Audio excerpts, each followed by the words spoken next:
Hi guys, this is Dan. Welcome to Engelgeist. For those of you that are new, welcome. For those of you that are returning, excuse me, welcome back. For those of you that support me over on Patreon, thank you so very much. This is your daily reading for all signs. It is a shared collective reading. So you use it when you see it, kind of, but it is originally created for Monday, the 7th of February. We're already a week into February.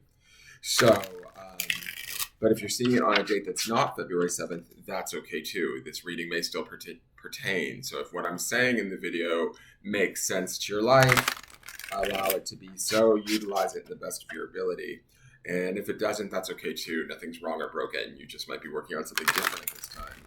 Please check out the drop-down menu. In there is some things I want you to think about, things I want you to keep in mind, how to get in contact with me for private reading, house rules, things of that nature. So please check out the drop-down menu. If you liked the video, please hit that thumbs up button, subscribe to the channel, and share it on your social medias. That greatly helps the channel too. Okay, so let's see what's going on in the cards.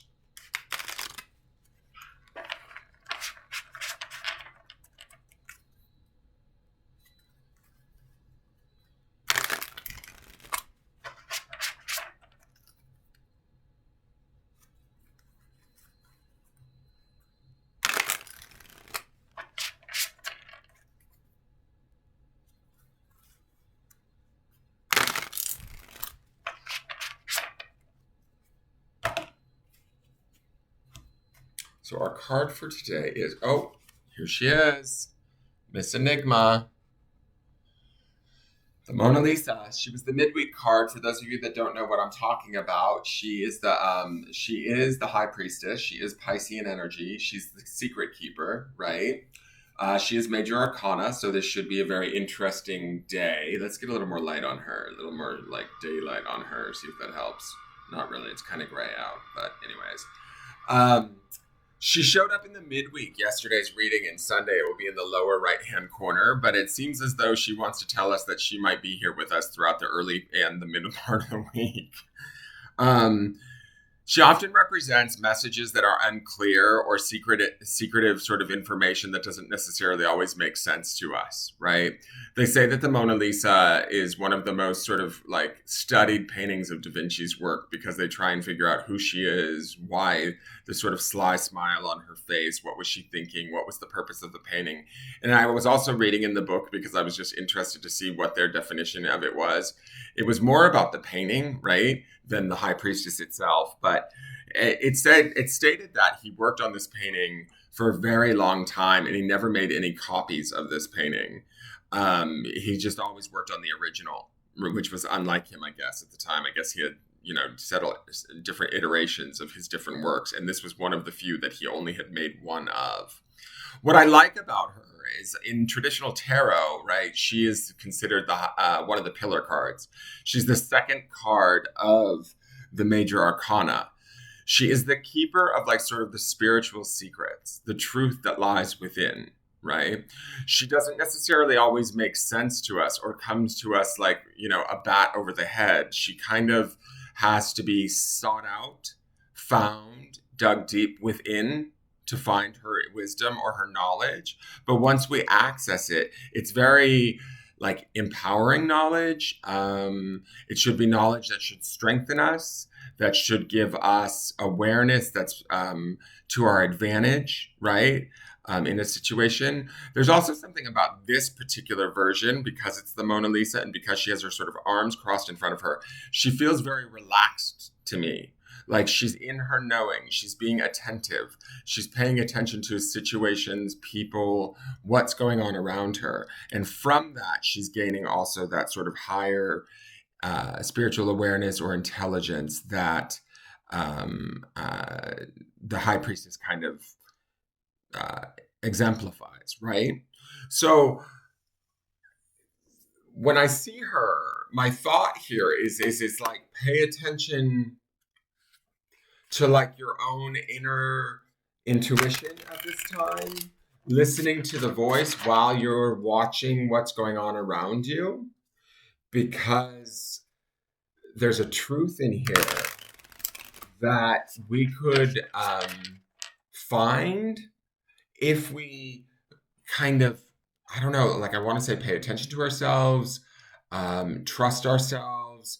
The truth may not make sense at first, right? Sometimes the high priestess can indicate like not revealing our hand or not revealing ourselves too much, being coy, being sly, not sharing necessarily everything that we know at this time within a situation or with a person, right? Holding it to ourselves so that we are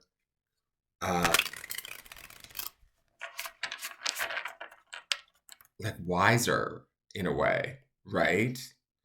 I don't want to say biting our tongue, but I almost get that feeling from her where she's like, she's attentive, she sees what's going on, and she knows probably even why it's going on, but she's not necessarily acting on it. She's secure in who she is, what she is, how she feels. Does that make sense? And so it's interesting that she shows up here today, being that she's the midweek card. I just want to see what yesterday's was the Ace of Swords, was it not? No, yesterday was the Ace of Air that showed up. So there's this clarity that should be coming around with her sort of secrecy and her spiritual wisdom that she's bestowing upon us over the next few days. So we need to be paying attention to like our inner monologues, what our voices in our heads and our hearts are telling us right now. And then the clarity of that Ace of Swords is going to be the new way of thinking or the new way of communicating, the intellect, the refresh, Mercury going direct, all of that.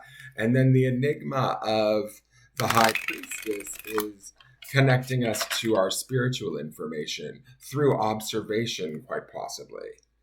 Not necessarily through communicating it per se, but holding it within or listening to that with which is held within. Does that make sense? And there's a power in there. There's a wisdom in there that is like unparalleled in a way. You know, she is sort of like the female counterpart to the magician card, and he's all about creation. Where to me, I see him as creation in the outer world, and I see her as spirit information and the inner world. So turning oneself inwards, especially with yesterday's Ace of Swords underpinning energy to find clarity and to find those deeper spiritual answers through observation, either of ourselves or people around us or situations, it's really going to be the best thing that we can do for ourselves today. Not necessarily saying anything, not necessarily doing anything, just sitting back, watching, gathering information, and then sort of processing that information from a higher spiritual perspective, a clearer mental set of thoughts, right? That's that Ace of Air that underpins her. And she also will show up in the midweek. So we should maintain her this week, is my feeling, or at least in the early to the midweek. This idea of silent observer is very important this week. And I don't mean silent like don't say your piece. Oh, Jesus, this is yesterday's card too. The Seeker's Journey. And again, we have a seeker here. We have a woman with a light in her hand. She's on a boat. She's over her emotions. She's not getting emotional. She's looking forward. She's looking straight at us, similar to the Mona Lisa. They're both seeking answers right now, but they're not doing it in a frantic, emotional, chaotic way. They're doing it in a very calm, cool, collected, sort of understanding that whatever the answer may be, or whatever it is that we're learning, it's for our highest good, or it's for our best intention. Does that make sense? It's interesting too. This picture is on the back of the book. So let me read to you the Seeker's Journey again. I thought, did we not have the Seeker's Journey? Was she on? Hold on. Oh, she was this day before. She was Saturday. So she's come back for this week to remind us.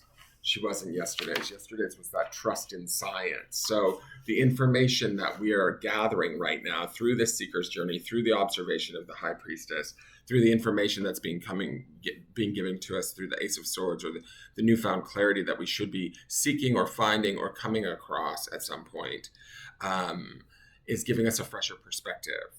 And continue to seek that is what I get from the seeker's journey. Allow your own light to shine, to light your way. Now, let me find the seeker's journey.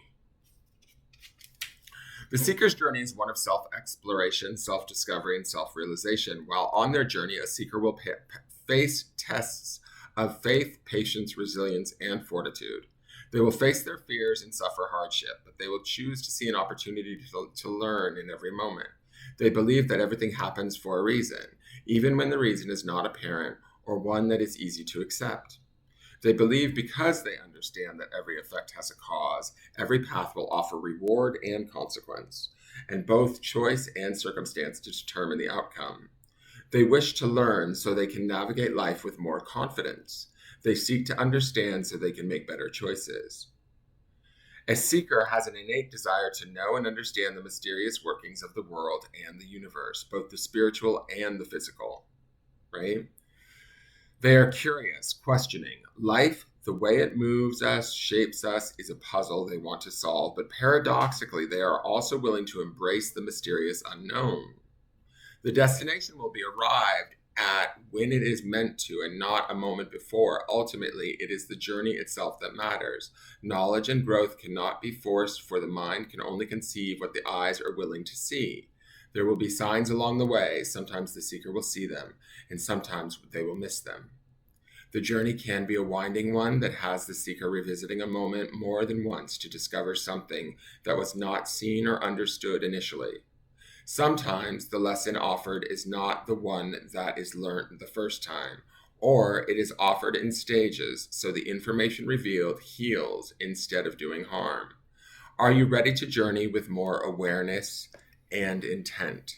And I feel like that awareness and intent is in Mona Lisa also, right? Where she is aware of her surroundings and her intent is to sort of learn, gain that higher spiritual perspective or knowledge regarding, say, maybe a person or a situation. But these women aren't necessarily going out there and grabbing it or acting crazy. They're sort of, from their vantage point, sitting put and letting the situation or person or scenario play out in front of them as they learn about it. Does that make sense? And they're willing to kind of take the consequences. They both are secure in who they are and what they know.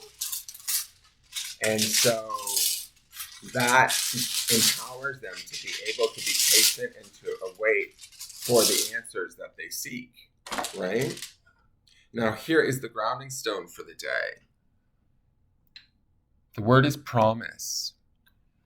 Oftentimes I go to this place of like the promised land and the opportunity that comes from the word promise, right? We often think of promise as being a commitment that's given from one to another. And that could be that attribute for you today. Like, maybe make a promise to yourself to not, to just stay the observer and to learn and to seek rather than to force or cajole or demand, right? Maybe that's the promise you need to make to yourself today. But also there's promise in learning. There's opportunity here. There's promise in that sort of seeker's journey where everything, every bit and every part of it is only ready for us when we're ready for it, right? And so when we're able to make that commitment to ourselves or that promise to ourselves, then we're ready to sort of learn the information in a kind of, I don't know, cool, calm, collected sort of way. That's the vibe that I'm getting from these two women. It's about not getting hung up on the emotional drama of everything. Just allowing yourself to look at the possibility within the situation and then learning, is it even there? Maybe with like a sort of a gentle detachment. I hope that makes sense, you guys. That's kind of the vibe that I'm getting today. Remember, too, that Ace of Air is under this. So there's going to be some sort of clarity coming from this. And the word vision is the stone for the entire week. So maintaining that vision of, even if we don't have the vision, just be open to what the vision may bring to us and the promise that can be within that vision, the opportunity that can be there. That is your forecast for the day. Thank you so very much. Thank you for tuning in. Please hit like, share, comment, and subscribe, and share it out with your friends. I look forward to seeing you guys tomorrow, and have a wonderful day. Take care. Bye-bye.